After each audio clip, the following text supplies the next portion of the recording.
Search, make sure that we have all the service bulletins, make sure we have everything that we need to be prepared to do a great job for them.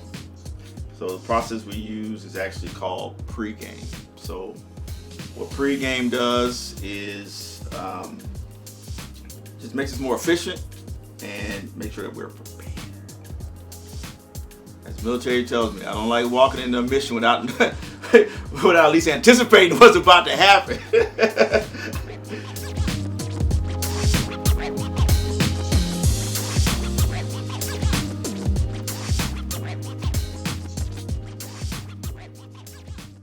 Okay, so we're going to go look at a GE washer. We're going to diagnose it.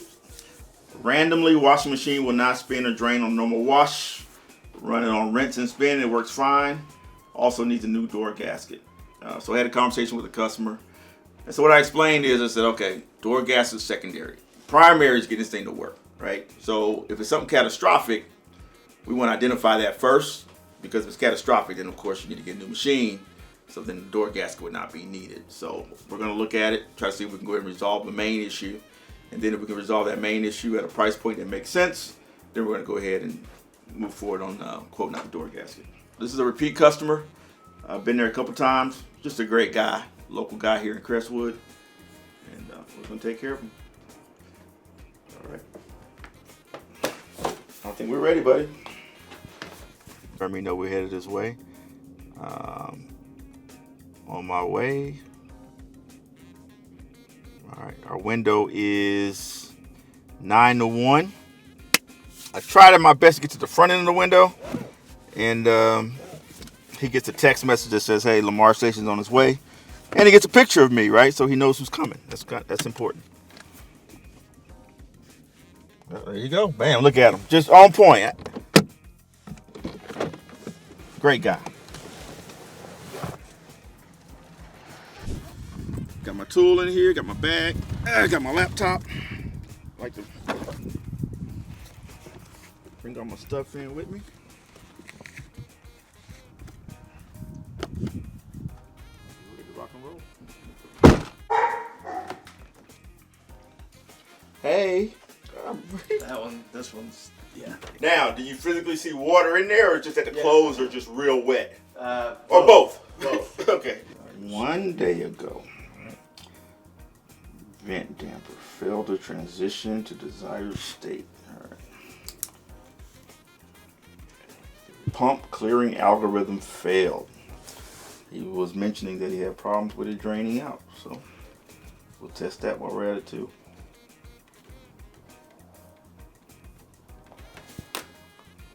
All right, so we're gonna clear all these codes out.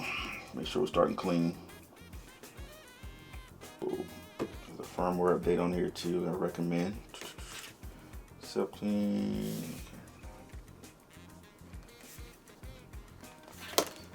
Alright.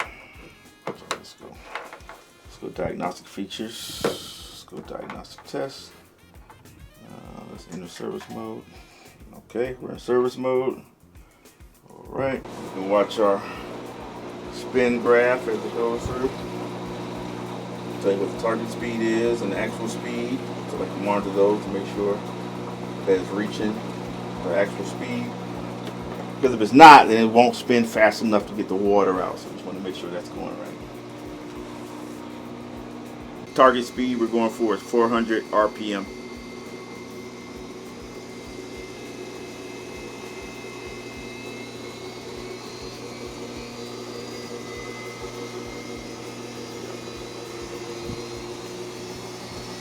Now it's going to go up. Now it adjusts to 800 RPM.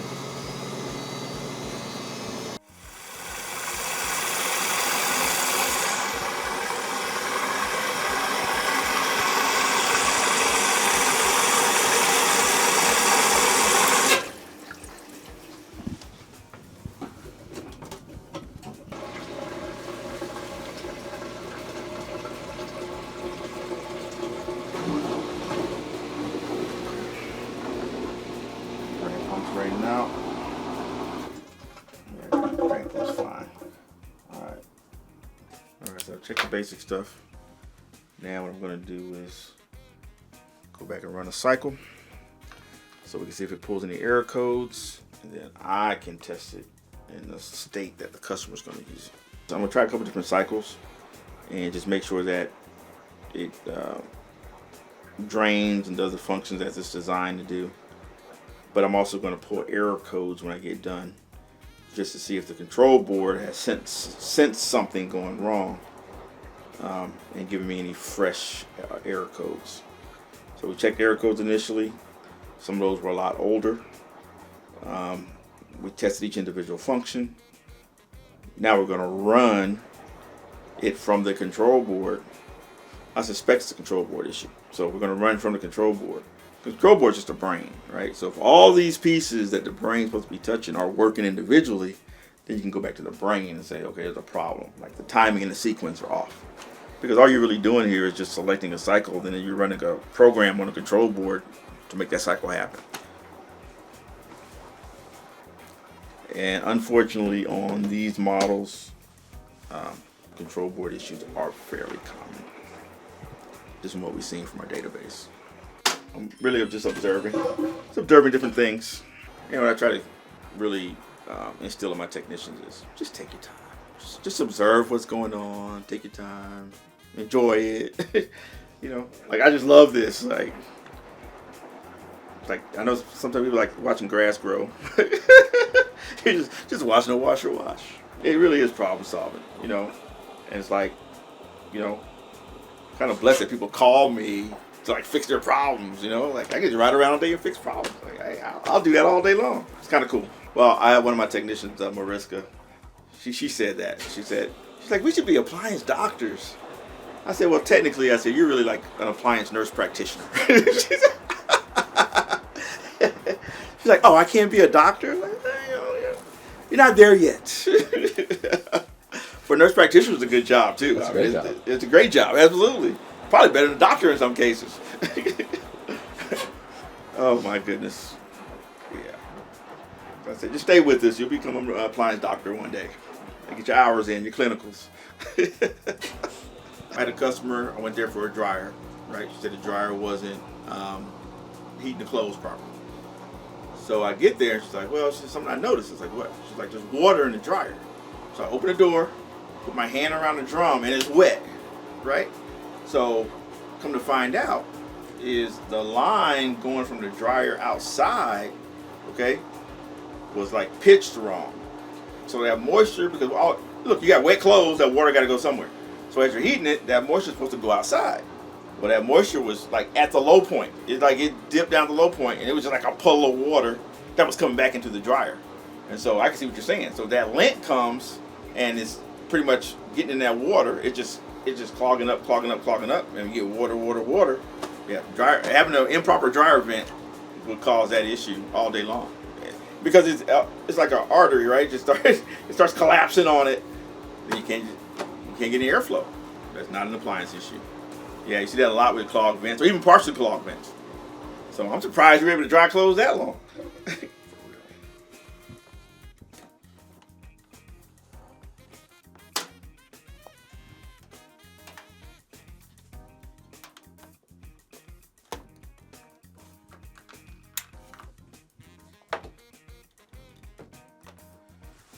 Alright, so go back to pull error codes, able to run all the different settings.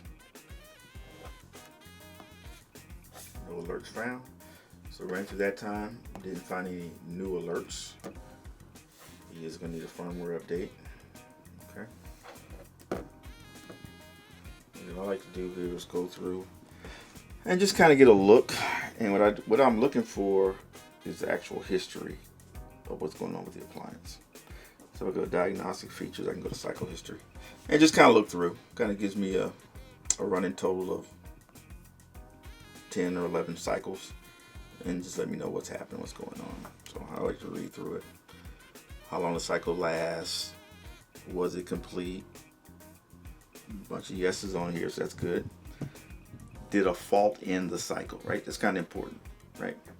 Did something happen that caused it to end the cycle earlier than normal? Got a bunch of no's, but I do see an end of cycle reason, fault. Okay, so now I'm gonna dig in that a little better. And so it faulted on the normal cycle, it faulted on the delicate cycle, so it faulted on the normal cycle, so normal twice, delicate once, so we got faults.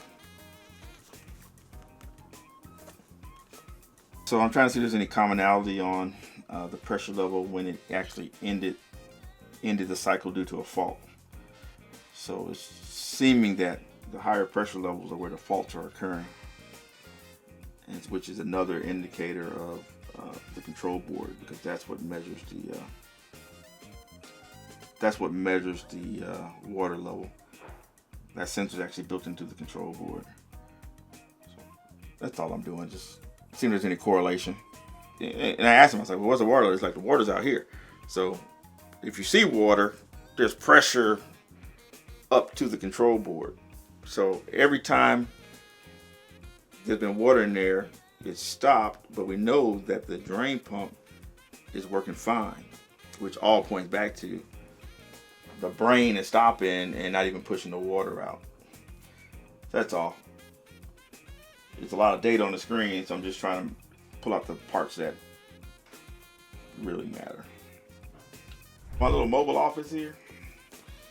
All right, let's get a little hotspot going. Boom, boom, boom.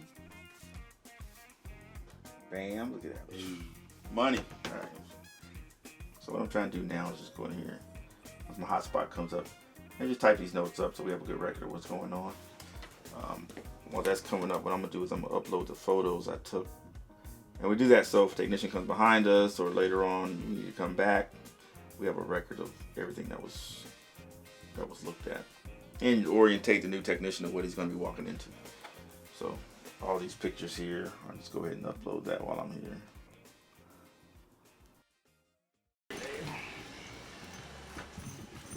So this is the point where I kind of do the analysis, right? So I'm looking at where the technician's at, what we have left on the schedule.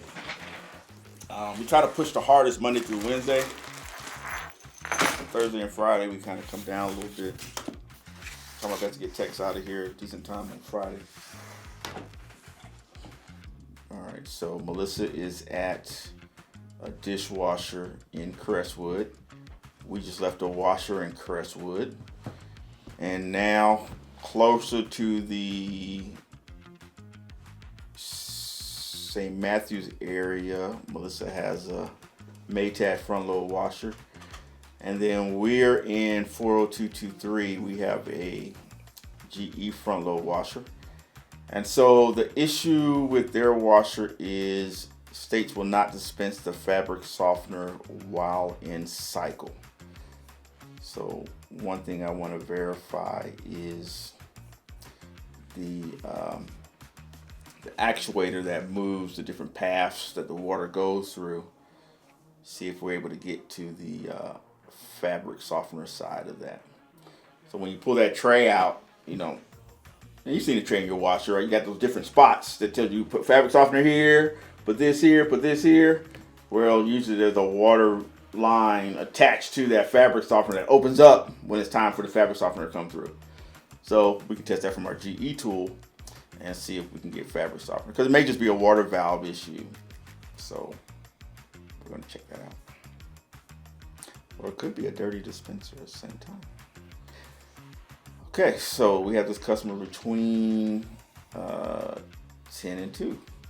So we're going to head that way.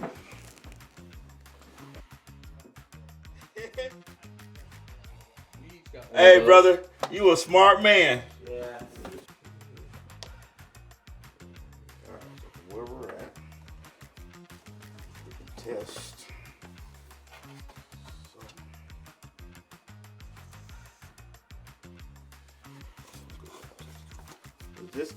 This does come down. Perfect. Well, let's do.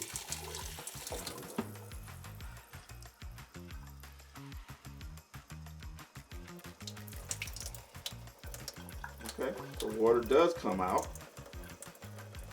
which changes my theory. Right, so we know the tray's working.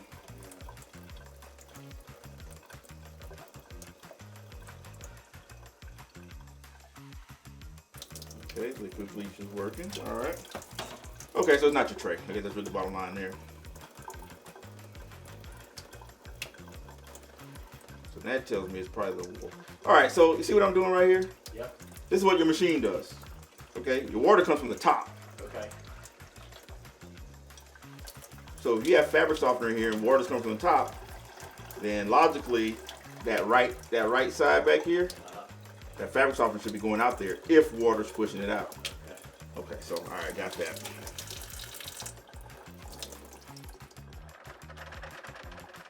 Water like, so I always put a towel over there. So much electronics in these things anymore, right? Oh man, absolutely. Absolutely. Yes, sir. Absolutely. To your point, just like a car. That's amazing. Just like a car. Amazing. I got it. No, you gave me a towel. I'm good. I got more of them. You already gave me a towel. I'm good. All right, let me get a smaller towel up here. Isn't it?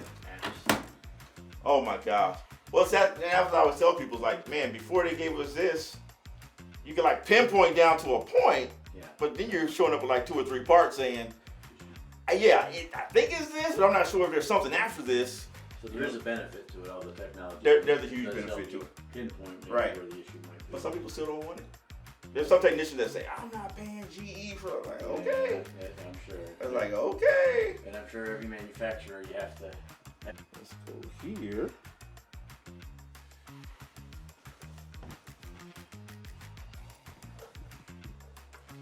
Now I found this to be very interesting. So when I turn on the fabric softener valve, it actually came over on this side versus this side. And you have inside your box. So inside this box is where all the water lines come in. Okay. Pretty much go to whatever it's going to drop down in here. Yeah. So it should be dropping down in this corner. It's dropping down in that corner, which now makes sense why you said, hey, my fabric softener isn't going out because it looks like it's dropping it over here. These little things are just amazing to me. And worked fine till what, like last week or something? Yeah. Yeah. No problem. Been here for years, I guess. Your bleach valve is here, which Yeah. matches your spot on the left over there. Okay. All right, so I'm gonna turn the bleach valve off. So now I'm gonna go back to the fabric softener valve.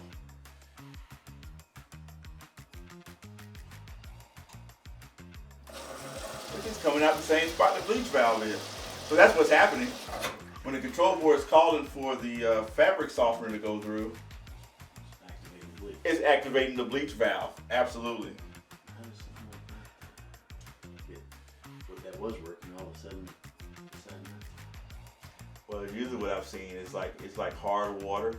So the path that should be going over to the fabric softener Oh, gets cut off, and then it just reroutes the water back. it's got to go someplace. It's got to go So someplace. it's like a safety mechanism. Well, not even say, it's like, how long you had these? About 3 years. Okay.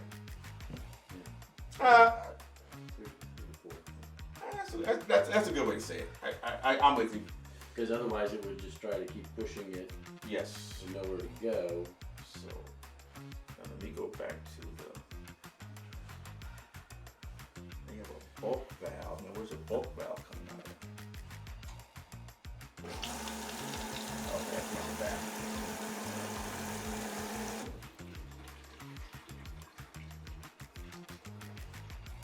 Oh no, ain't nothing wrong with your hot water. Okay. I can feel that hot water. That's good. And so what we do, because I learned over time, we get a kit which is this dispenser, and you got like 6 water valves on the back, which just wear out over time. So like if you're in here, you might as well just, as you got it open, do the valves and this dispenser at the same time. Okay. Put it back together, test it, whatever, all that stuff. All right, 10 years from the date of original purchase, they will replace the motor if it should fail due to defects in workmanship. During the additional 9 years, you'll be responsible for any labor-related service costs. So your motor is What's under the limited? That's it. That's it. Seems very limited. It does. here's what I would tell you. I would take risk on the dispenser, but I would not take risk on the valve. Like, only because yours is an individual valve. It's a line with all your valves in line. Okay. Right? Yes. So, we could potentially, once we take this all apart, potentially, just kind of run some white vinegar through here, if that makes sense, while we have it out. Right. That would save us some money. Let's try to recycle the parts. Right. Now, if we do that and we still have the same problem, Then you gotta. then we probably have to leave it open and get us a dispenser. You know what I mean? Yeah. I would rather do that. I like to start simplest, most complex, to see if we can at least clean that part out. Okay. But the valves, you don't take a risk on the valves.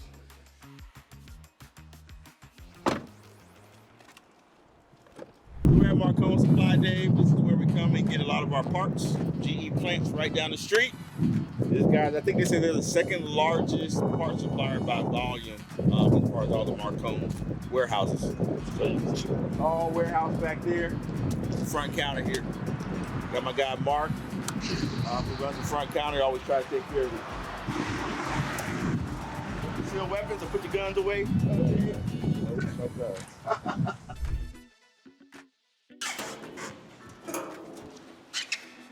So my techs already can pick everything up. So they have assigned stuff out when we get it. It's pretty neat. This is where they kind of have their display of common parts and stuff. So like, let's say, you need something, you don't know what the part number is or know what it is, but you know what it looks like. You can kind of let those guys know what it does. A lot of speed cleaning stuff. And you got a wall over here, Whirlpool, Electrolux. So like, this is a lot of stuff we order a lot of. So it's kind of nice to have it here. Most of the times what you need, they actually have it. So see, it's a pretty clean facility. Support our troops up there. They take care of us up there. But they're in cities they don't have, they got to order everything. Like everything. Me, I can go in the morning, diagnose it, come swing by here, get the part, and go back in the afternoon and fix it, That's super nice. Oh, dude, that's a game changer. Yeah, as you know, that GE plant ain't going nowhere. Show ain't going nowhere now. Can't afford to ship that stuff over here.